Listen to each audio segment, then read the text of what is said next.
దావీదుని ఎందుకు ప్రేమిస్తున్నాడంటే రెండవ లక్షణం మనం చూసుకున్నట్లయితే మొదటి సమూయేలు గ్రంథం 18వ అధ్యాయము 14వ వచనాన్ని మనం చదువుకుంటే, దావీదు నాకు ఇష్టడు గనుక, నా దృష్టికి ఇష్టంగా ఉంటున్నాడు గనక నేను అతన్ని ఏం చేస్తున్నానంటే తప్పిస్తున్నాను, కాపాడుతున్నానని వాక్యము సెలవిస్తుంది. దేవునికి స్తోత్రమయ్యా. చూడండి, చదువుకోబడిన వాక్యంలో మనం చూసుకుంటే సమూయేలు గ్రంథం, మొదటి సమూయేలు గ్రంథం 18వ అధ్యాయము 14వ వచనాన్ని మనం చదువుకుంటే, మరియు దావీదు సమస్త విషయములో సుబుద్ధి కలిగి ప్రవర్తింపగా యెహోవా అతనికి తోడుగా ఉండును. దేవునికి స్తోత్రమయ్యా. హల్లెలూయా. చూడండి, మొదటి సమూయేలు గ్రంథంలో రాయబడుతున్న మాట ఏంటంటే,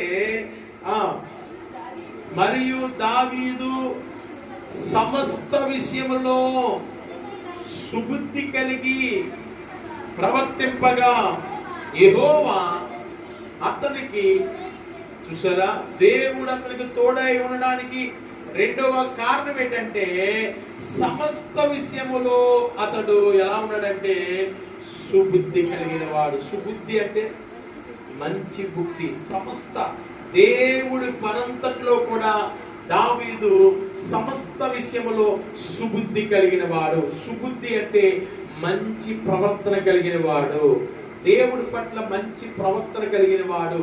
మనం కూడా దేవుడి పట్ల మనం ఎలా ఉండాలంటే మంచి ప్రవర్తన కలిగి ఉండాలి, మంచిగా దేవుడికి లోపడాలి, మంచిగా దేవుడికి మనము ఇష్టడుగా దేవుడికి ఉంటే దావీదుని ప్రేమించినట్లుగా దేవుడు మనల్ని కూడా దేవుడు ఏం చేస్తాడంటే ప్రేమిస్తాడు.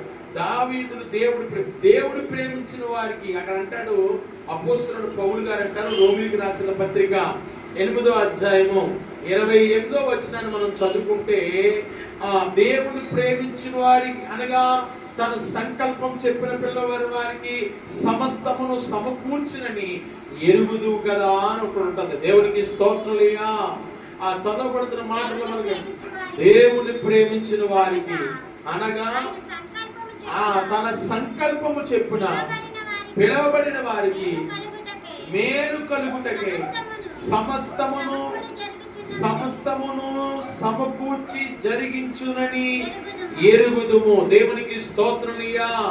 చదవబడుతున్న వాక్య భాగంలో దేవుని ప్రేమించిన వారికి అనగా ఆయన సంకల్పం చొప్పున పిలువబడిన వారికి మనమందరము